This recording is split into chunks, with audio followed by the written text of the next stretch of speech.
My name is Thabang Manyike. I'm an editor, a founder of a collective we call Black Intellectual Praxis. I'm the editor of the journal we call Black Praxis. And we are about to launch our first issue before the end of the year. I am a teacher, educator, I'm a father, I'm a son. I have a lot of things. And today we are going to be talking about reading and writing. And I will give everyone a chance to introduce themselves. We have some questions, and we'll be basing our conversation off of those questions. And I hope it becomes interesting for some of you all. So yeah, I've introduced myself, so good afternoon, everyone. My name is Boitumelo, Matlala. Right now, I am a senior research manager at the Human Science Research Council. A student here at Wits. And I think I'd like to also locate myself within the Writing Center. So I started off as a client at the Writing Center, quite a sort of long-term client. And then I became a consultant at the Writing Center, an alumni of the Writing Center during my time here at Wits. And I think that's what brings me here today. Yes. Abshir. Minjani.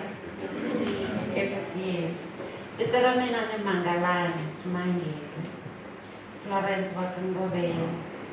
Ntukulu wa ka Ngobeni na ntukulu wa ka Mpho. Ni tekiwe ka Allen.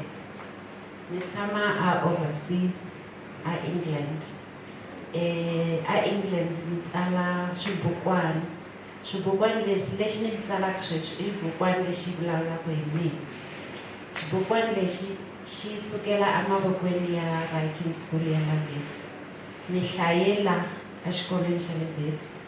Ni huma la xikolweni xa la Wits mara ni pfuna nyana a writing school. Se sweswi ni tivitana ku ni mutsari wa tibuku Pamela I mentor ya mina. Namuntlha ta ku vulavuleni hi ku hlaya na ku vulavula xikakan'wina na ku vulavula xilungu na ku tsala hi xilungu na ku vulavula hi xilungu tsala hi Xitsonga kumbe u hleketa hi Xitsonga u tsala hi xilungu. Inkomo.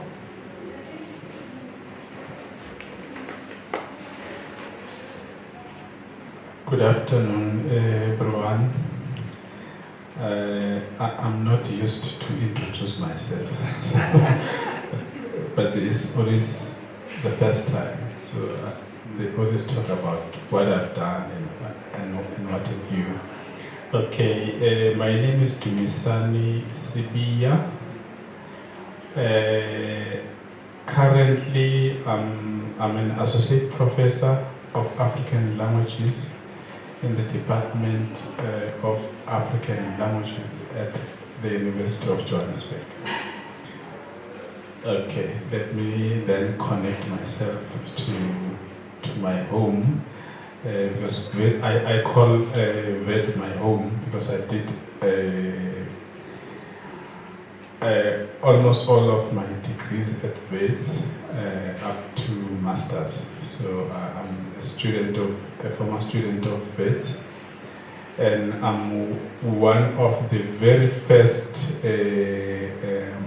consultants. Actually, I think it's the first cohort of consultants at the Wits Writing Center. At that time, we were at the West campus. So I was one of the very first consultants, and I hope my picture is still there at the Wits Writing Center, because I think I'm one of the legends now. Okay, besides that, I think what brings me here is mostly because I was not just a consultant, but I was also a writer. I had already started writing. I remember that I launched my first book at the Wits Writing Center. That was in 2003, if I'm not mistaken. And so far, I have written more than 20 books. I think published more than 20 books. And my books have been read very widely, especially among the isiZulu-speaking communities. My first book, for instance, was published, was prescribed in schools in 2004, and it sold, I think, more than 100,000 copies. Okay, I think I should stop there. Thank you. I thought maybe I could start it off with one of the questions here, which I think is interesting. Maybe firstly, maybe let's talk about how we got to the Writing Center, and most importantly, what does reading and writing mean to us? To go first, I think the first time I went to the Writing Center was in 2015. I was part of a course taught by Professor Dimitri. I'm not sure if she's around, but she's the person who recommended the Writing Center for everyone in her class. If you know anything about Professor Dimitri, is that she's very precise, you know, and demands very demanding in terms of your thinking and your writing. But I think I fell in love with reading way later on in my life. I think in my second year at varsity. So I didn't grow up in a reading culture. I didn't read a lot. I think all in all, in primary school and in high school, I think I read about 10 times. You know, and you know, back then, if you were a good reader, then you know it meant that you wouldn't be doing much reading. You know, those who are struggling would be doing that. But I enjoyed reading at the Boitumelo Library in my second year.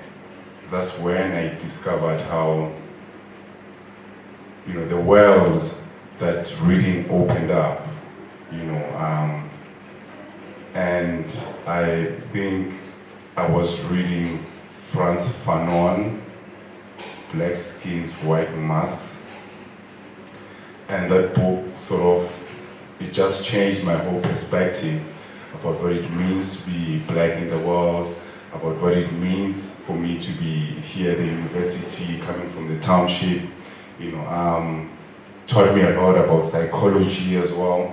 It was my first time reading a psychology book, but it opened up so much. It made me release, you know, a lot of anger that I had grown up with, you know, and you know, coming to the university, I think I could start seeing, you know,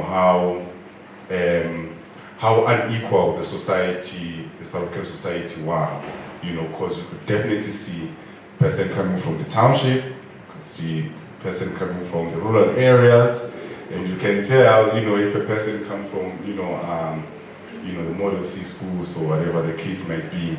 But I experienced reading at the Boitumelo Library. I think I was just reading everything that I could get my hands into.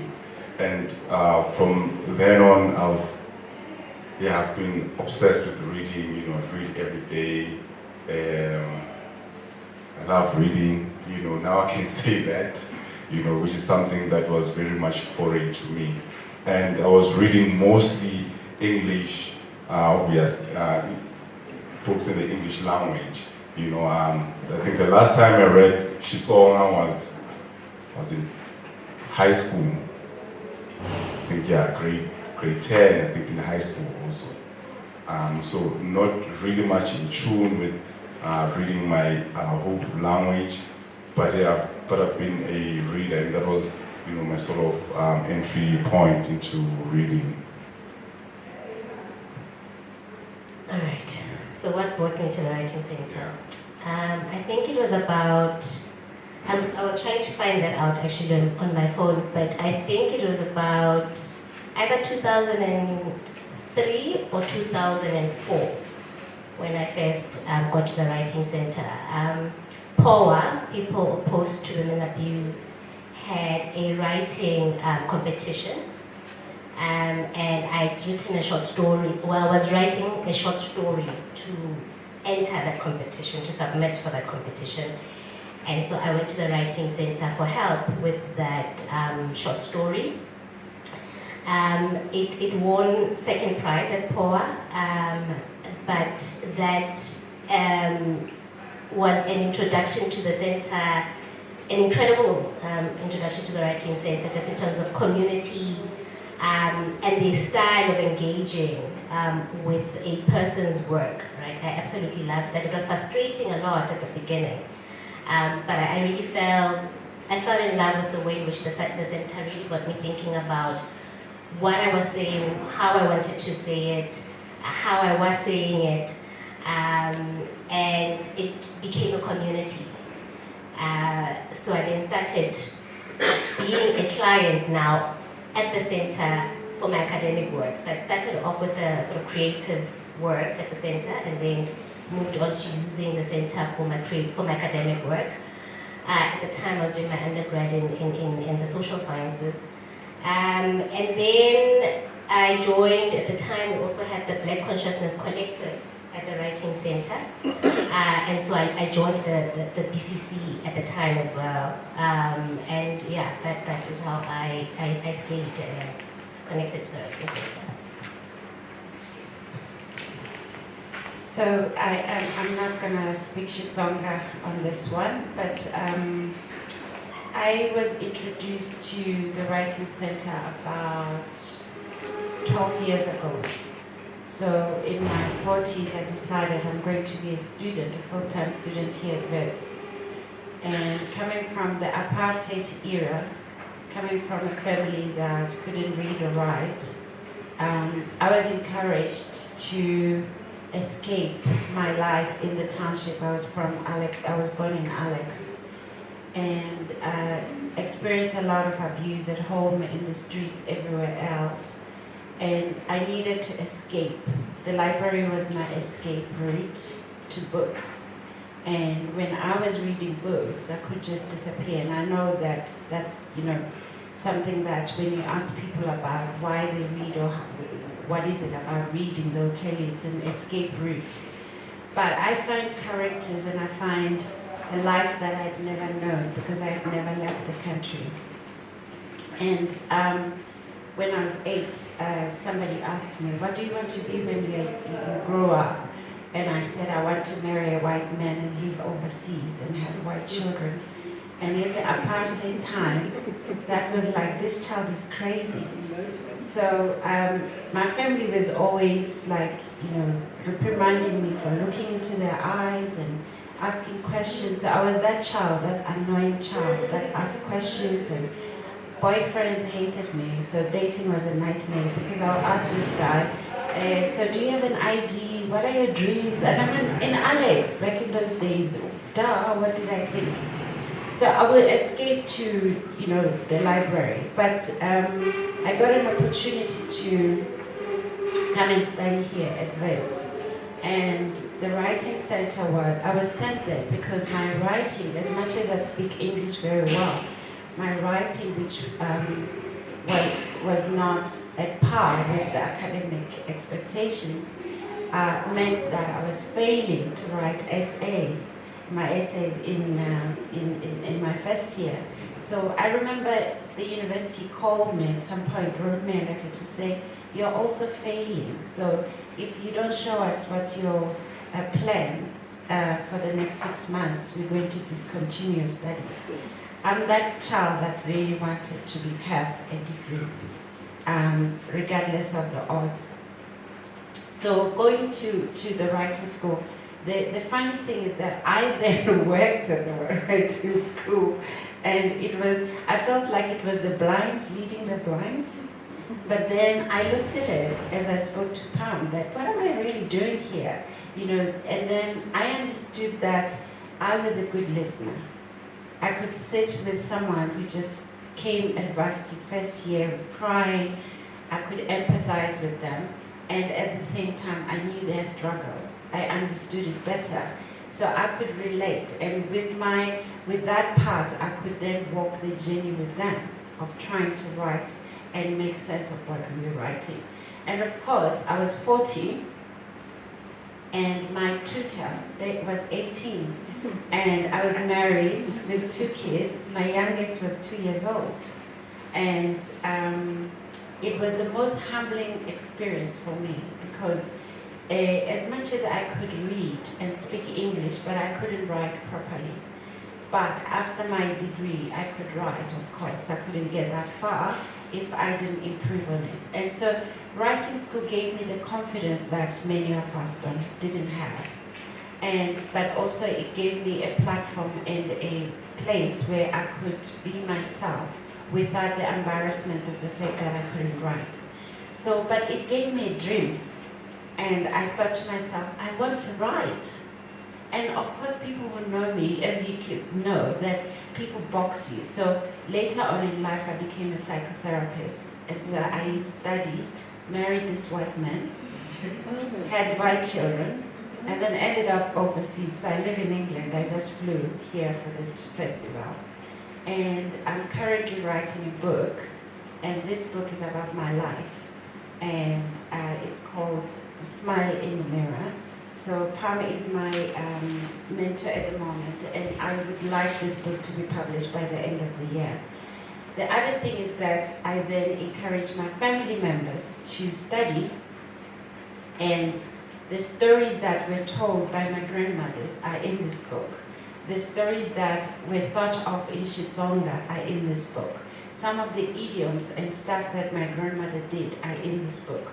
So I felt that even though I came to take a Wits, I was given a lot, and I'm giving it back to Wits University as a student, but also as a person that worked here and studied here, regardless of the odds, and being an older person.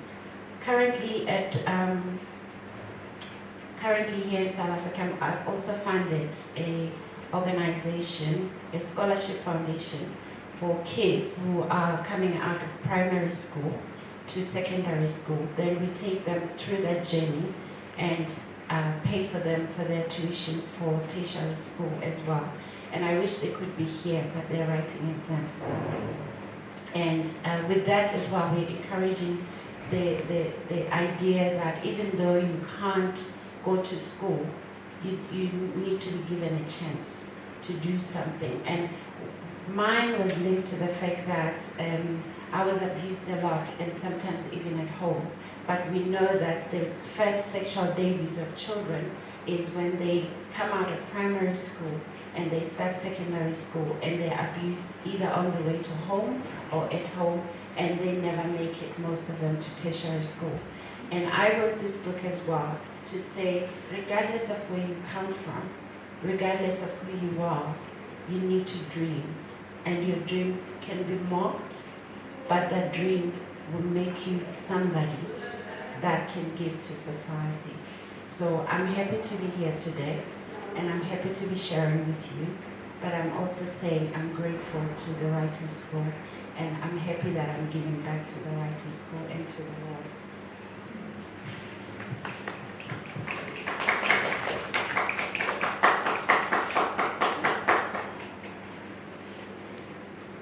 I think on my side, I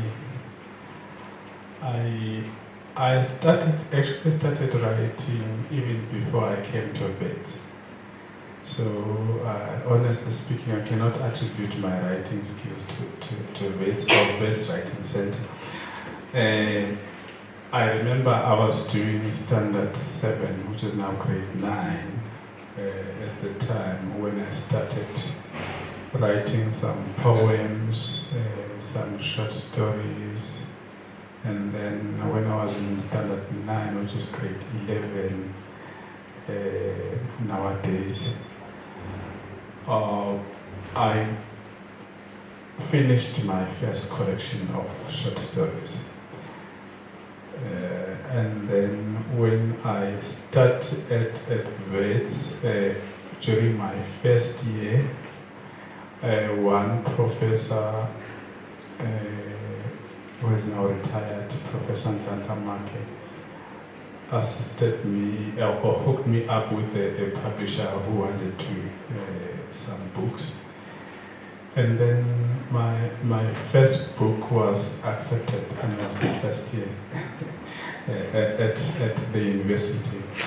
And then I think what hooked me or what brought me to the writing center was a recommendation by someone. I just cannot remember the name, but I do remember that when I was still, before the center was formed, or rather was established, I was working in the English department as an assistant, helping with photocopying and doing some errands. So they would just send me to wherever they want me to go, so that I can get some money for what they called a service bursary. That's what I was actually.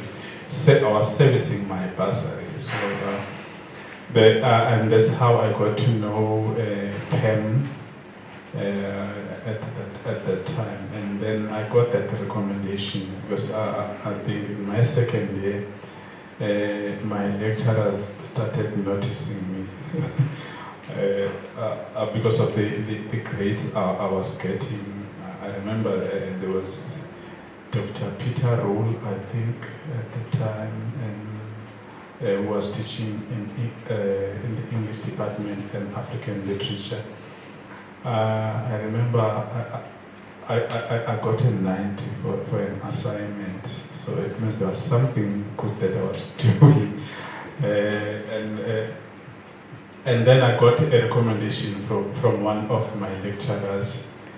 I wasn't sure what was happening at the writing center at the time. I knew that maybe there are skills that I actually need to impart to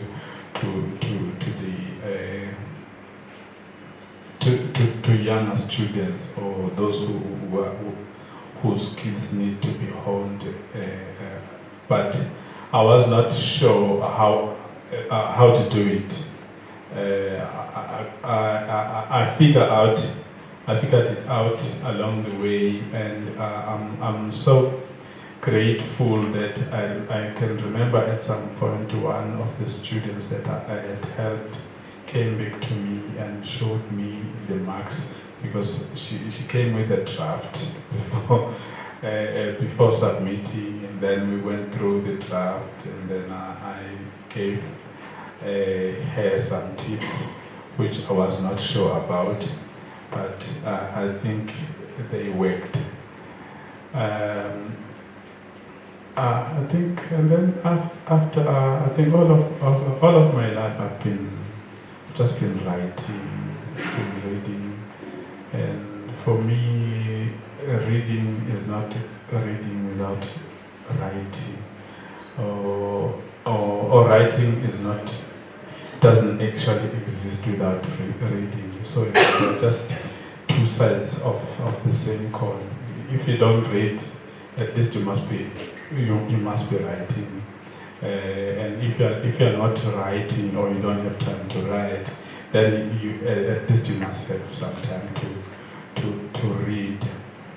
I remember that when I was a student, what struck me are some of the works that I have read. I can remember the works of the novel by Ngugi wa Thiong'o, A Grain of Wheat.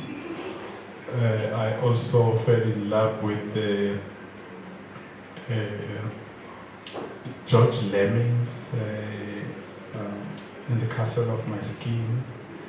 Those are the books I was fascinated mainly about the thought, the thinking that went through the books are actually sparking in my mind. I was thinking mostly about the thinking process. I'm not sure how to express this, but how they think before they write. So, which makes me think as I read their works. And I every time I teach literature, I always tell my students, if you read a book, be assured it will make you smarter than you are. Because yes, you are smart, but if you don't read, you will remain at the level where you are, or even deteriorate. But if you read, the books that you read will make you think deeper about life. And for me, writing has since become a way of putting the fragments together of an otherwise senseless, lifeless life that we are actually living nowadays. Yeah, I think maybe let's get into it. Name and describe a book or a piece of writing which has had a strong influence on you. What has been its effect on your thinking and your imagination? I think maybe just to start very briefly, at some point I read a book by this woman, Leila Ahmed, from an Egyptian writer. I think the book was called Women and Gender in Islam, published in 1992. And it's not a work of fiction, it's critical studies on Islam. Yeah, they were critical essays. It was my first time reading, hence I love women writers. It was my first time reading someone who had who was very clear about what she was doing, which was rewriting or reinterpreting the history of Islam from the perspective of a woman. And if you think about it, she's writing in 1992 in Egypt, where there's sort of anti-woman, anti-woman agendas left, right, and center. But she was brave enough to write that book. And in that book, what she does is to reveal the history of Islam from a female perspective, to show how part and parcel of the religion and the imagination, of the religion itself was very much held by the daily struggles of women. And she's not only, I think one thing that I loved about her is that she wasn't just focusing on Arab women.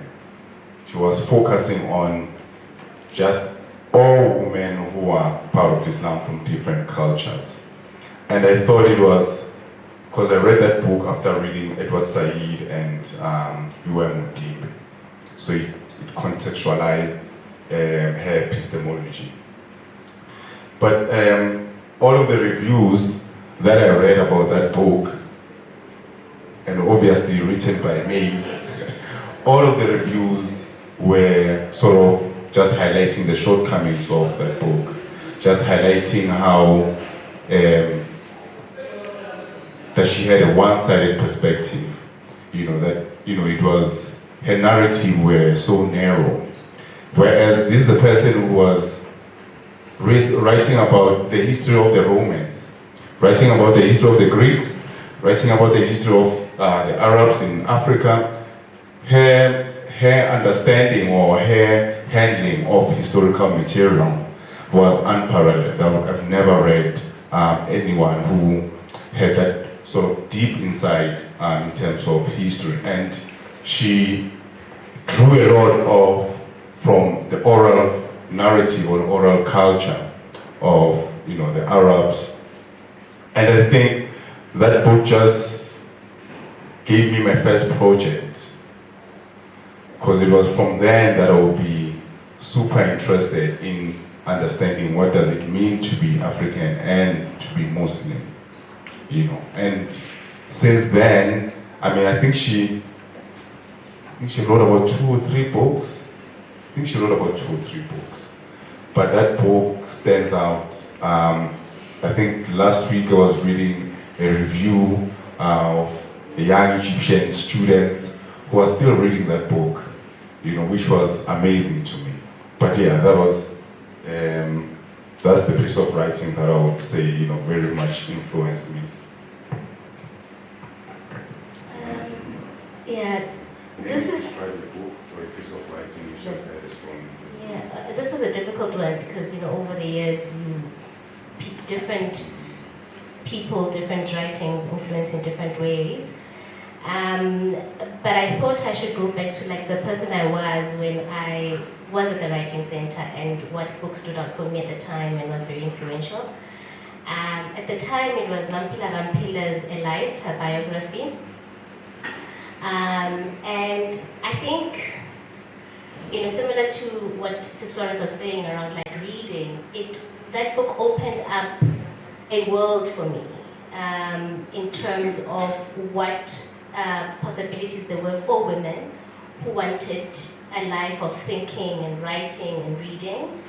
And so I think I knew at the time that I really wanted to dance with ideas and think and talk and do all of that.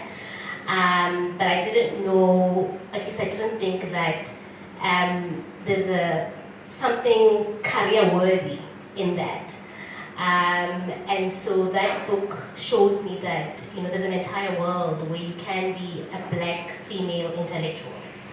And there are all these possibilities that come with that world.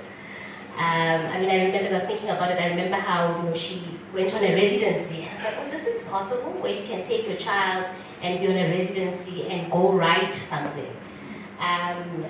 That was really just awesome for that particular girl at the time.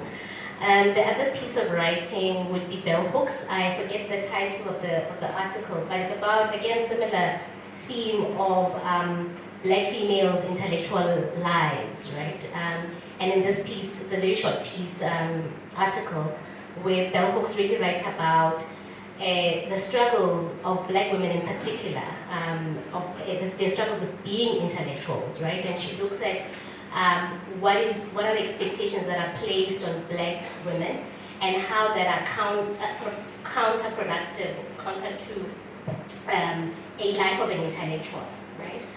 So this notion that as a Black female, you have to be present in the house, you have to be cleaning, you have to be, when visitors come, you have to come and greet visitors and be doing domestic chores. How that then goes against this notion of a sort of solitary life that is then a requirement of intellectual life. Right? So that article I read at the time, but it has stayed with me to this day, right? When I have to juggle the demands of being a mother, a partner, a daughter, at the same time. There's a journal article that needs to be written. And then there is also the sort of notion of presence, right, that is expected of you in all these roles. But really at that time, all you want to do is to read. and how you navigate all of that. Because you know, my supervisor said, one of my supervisors once said that having domestic disagreements and conflicts with loved ones is quite difficult, right? It's very, very difficult because there's love, there's respect, there's a sense of obligation that's wrapped up in all of that. And so often resisting and pushing back against these demands on us as women, as black women, and sort of community managing demands and domestic demands is quite difficult. Yet the nature of our work demands it. And so that article has been a place that I go to often to make sense of those tensions and those tug of wars between my various roles as a black woman. So with me, I think the one book I've read recently which resonates with my thoughts and challenges me to think beyond thoughts of writing is when a male person writes a book about a woman. And the book is so graphic. The book is like Game of Thrones.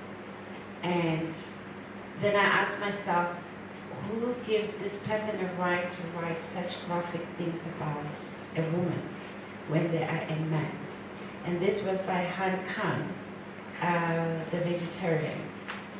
The Vegetarian is a book about, Han Kang is a good writer. That is one of the best writer of the year last year, I think. And he's Korean. And when I read the book, I thought, he's Korean, I'm reading this book in English. I'm Zong, I'm trying to write books in English. So I wanted to pick up cues and writing styles, but also understanding about thoughts that are coming out in Korean and end up being written in English.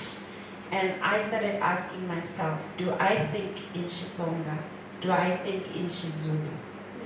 And somebody asked me, I think even Pam asked me one day, do you think in Xizulu or in Xitsonga?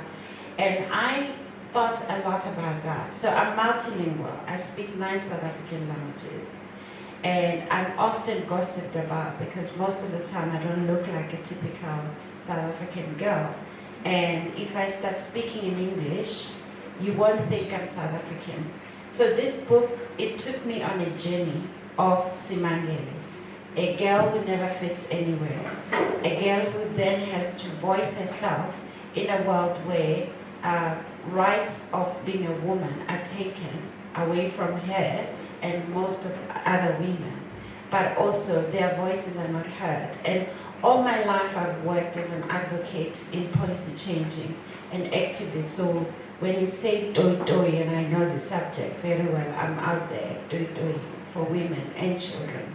So, but I realized that to doi doi without an action that is written down as a policy, to doi and having my thoughts provoked by books that I read, and I don't write my thoughts and my story, then it's as much as a waste.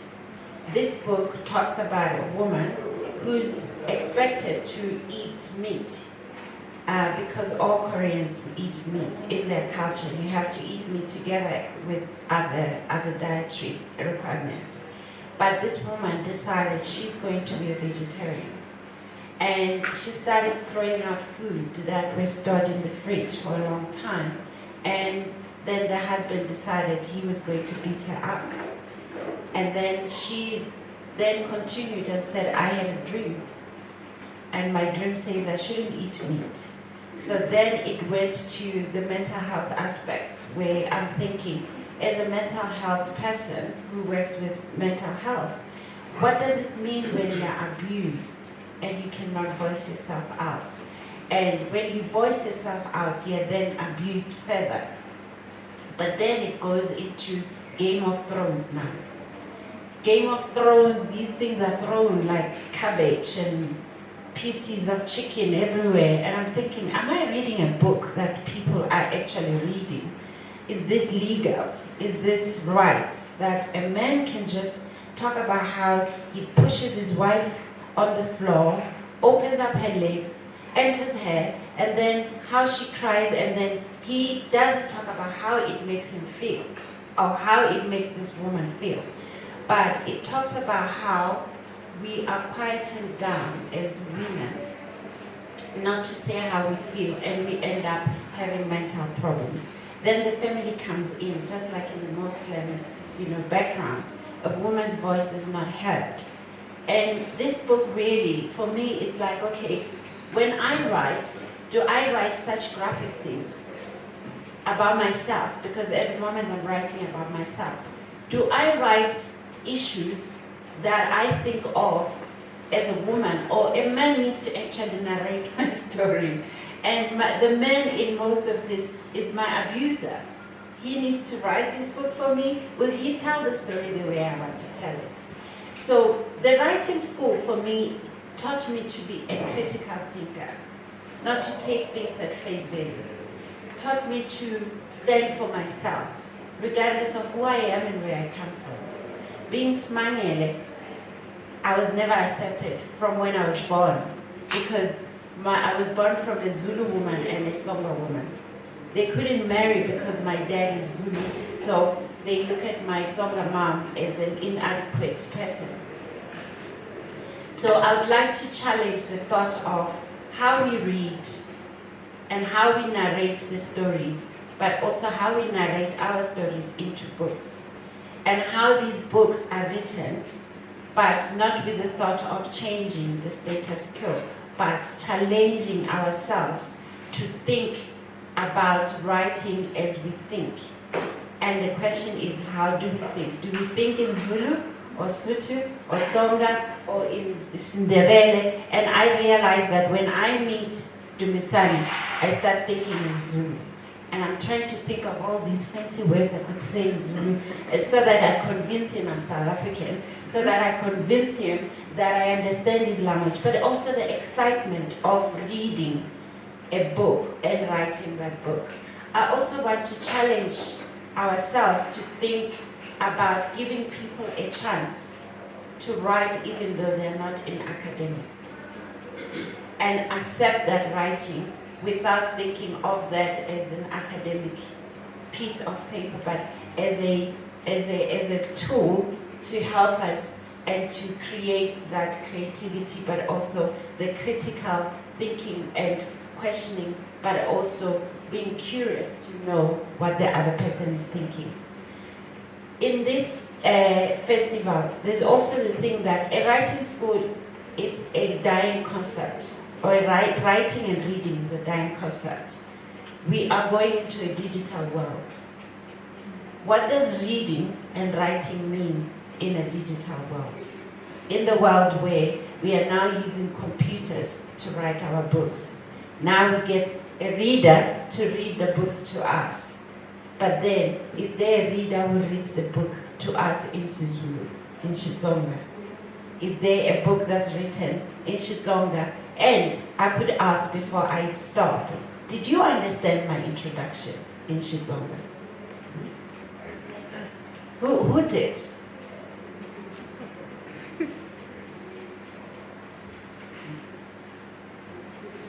Then one last question.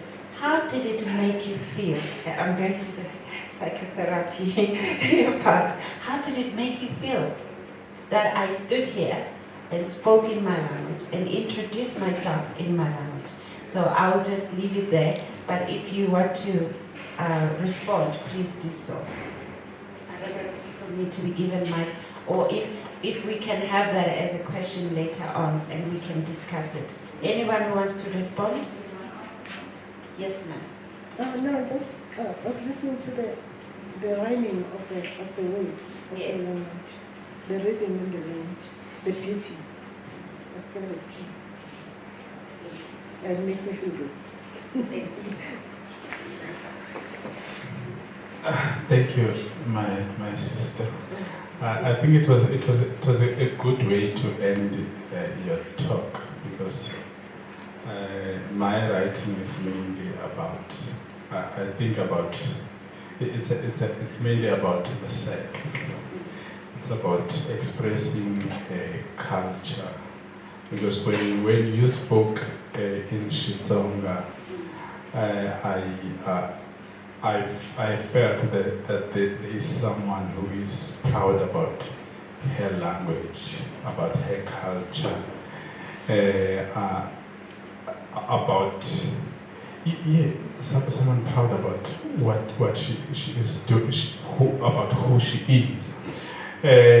Going back to the question, personally, I am not going to single out a single book, not because maybe I have read a lot, but because I think there has been a lot of work that has influenced me and the way I write. The first book that I can mention is written by Professor Nduli. It's called Amawis, that is not curious. I did that when I was still at school. And there was this mentality, which I'm not sure where it came from, but you know how societies operate. Some of the things that we believe in, they actually have no basis. There was this mentality that writers are people who used to live or who are no more. I don't know where that mentality came from, because when you talk about a writer, it was like, no, those people they are dead, if I may put it that way. So when one of my teachers who was teaching me literature at the time, when I was doing standard 7, talked about the book, we analyzed the book, characters and theme and whatsoever. And then he highlighted that I know this person, he used to teach me at UNIS, and I was, wow. And the person is still alive. And by the way, Julie is 85 this year. And then for me that was a surprise for me, because there was this thinking that the people who have written books are no more. Book exists, the writers are no more. And then I got inspired by that and said, no, I want to write. These people's views, stories, stay forever there on the page. So therefore I wanted to write my own books, write my own stories. And then when I came to Wits in 1996, as a first year student, when it was time to choose the modules that I wanted to do, I chose isiZulu, and then I chose African literature. So everything that has to do with literature was there. And then I also did drama and film and other modules. But those three were just were my majors. So, and when I was still a student, I realized that, okay, writing is not just about reading your own language, it's also about other languages.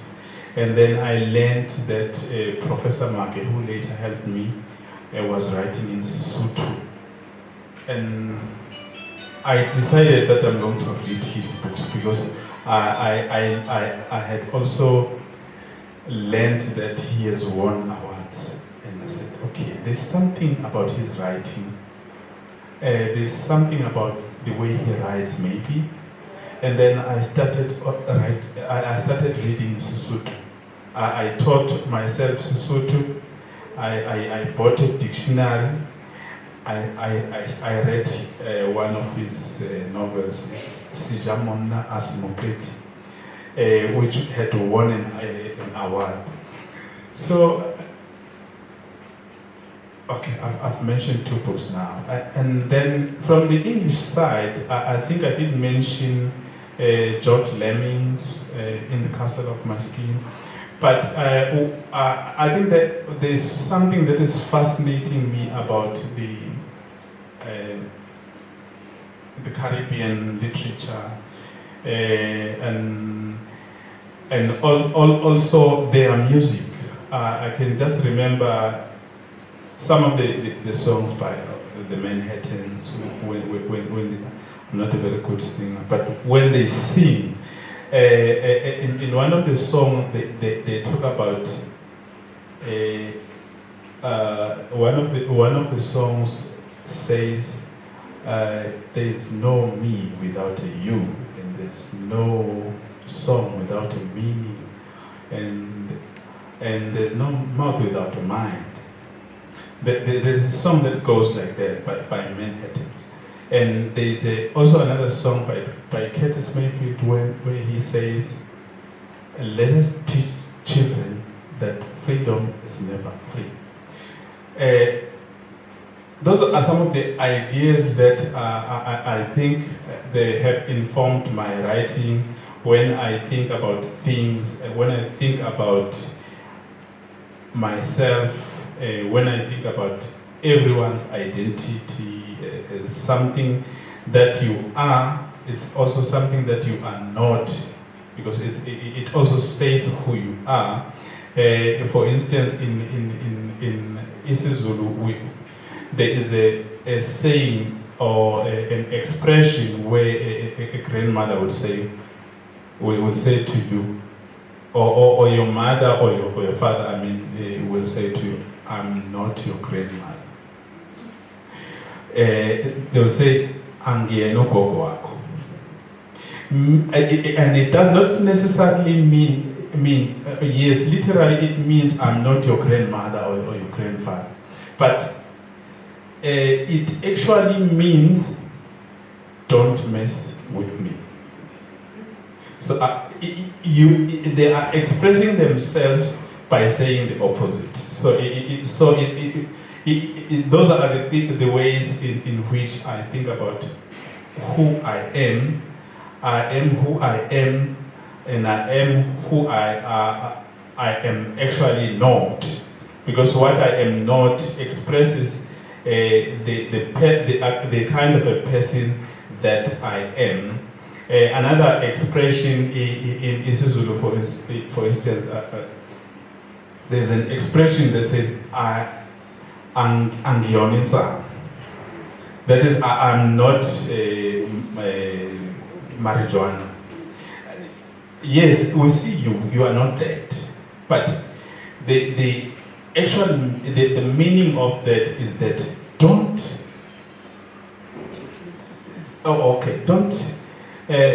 mess up with me.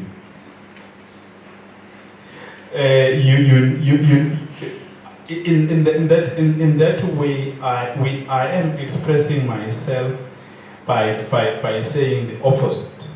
So those are the ideas and the philosophical thinking that I put into my writing when I write.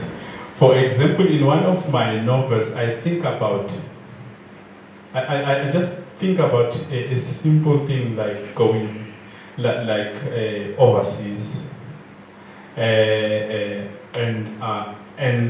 I say we tend to glorify and talk good about overseas and forget that we are also overseas.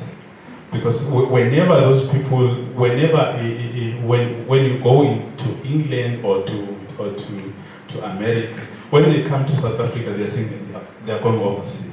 But we tend to glorify that because I don't know how to express this, but when I write, I do express it. It's what they called it a simultaneity of inheritances. It's a big word. I know it's a big word, but it means you look. It depends on the angle from which you look at it. The airport, your door, it's an exit and an entry point at the same time. Your airport is an exit and an entry point to a particular country, as much as a border it also marks the entry point to a country and also an exit point at the same time. So those are the different works that I think about because I thought they made me smarter. Yes, I was smart at school, but thinking through those things, thinking about the border, thinking about a door, a simple thing like an airport or a door, is something that can bring you different meanings as we try to understand our position and our understanding of the life that we are living. And I think I will end it there.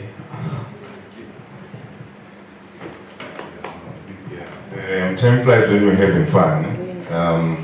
I think maybe just one more, maybe last remarks. Maybe we can keep it brief. And I think it relates to the writing center as well.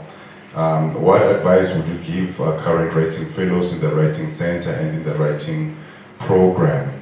And maybe you can just tell us a little bit about your current writing projects. Maybe just those two. And let's just be brief. Okay, I'd like to sort of deviate from that. I'd rather speak about the other question, which is about the writing center. And I really would have liked us to spend more time on this, around the question of what aspects of experience with the writing center or writing programs have stayed with you or traveled in your various works. And for me, the biggest takeaway from as a client, the biggest takeaway was really having a sounding board and the importance of that, having a first reader, and that has stayed with me throughout the course of my career.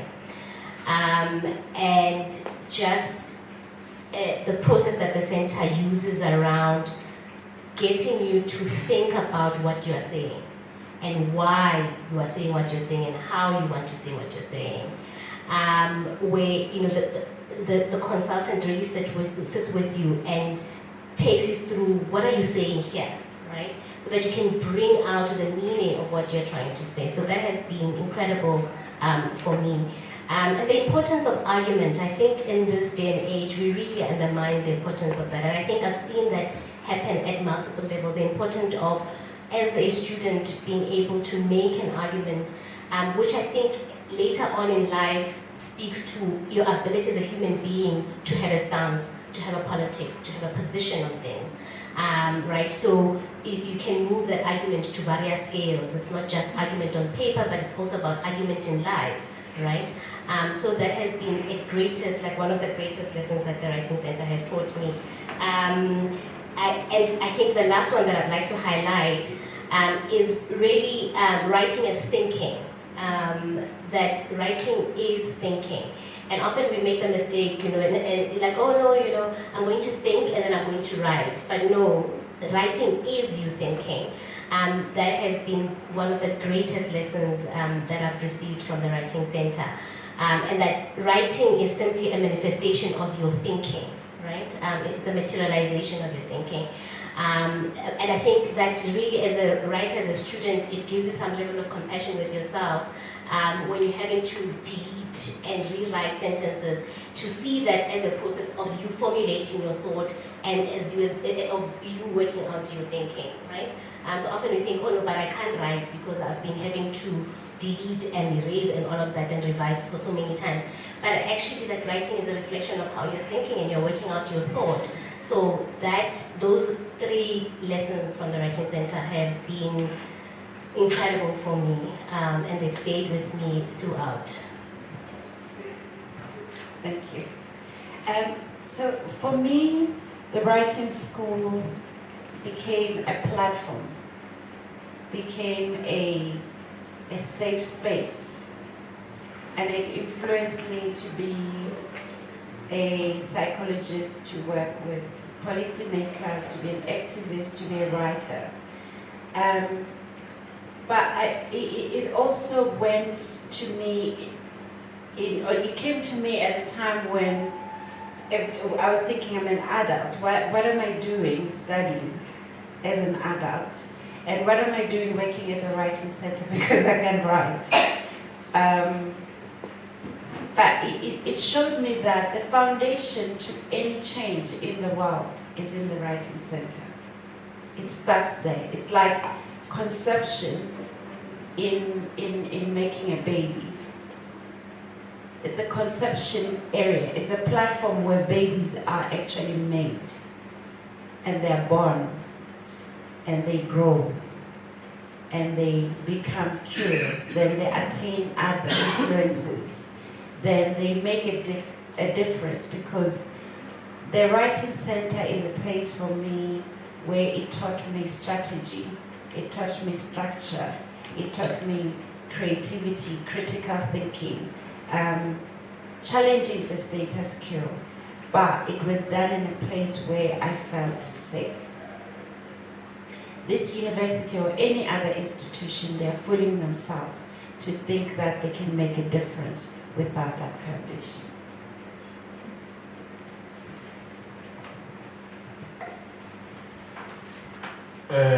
Briefly, my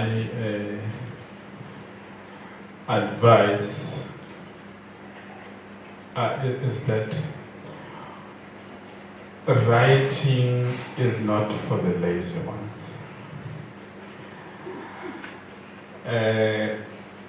Writing is about writing, rewriting, and make it a right.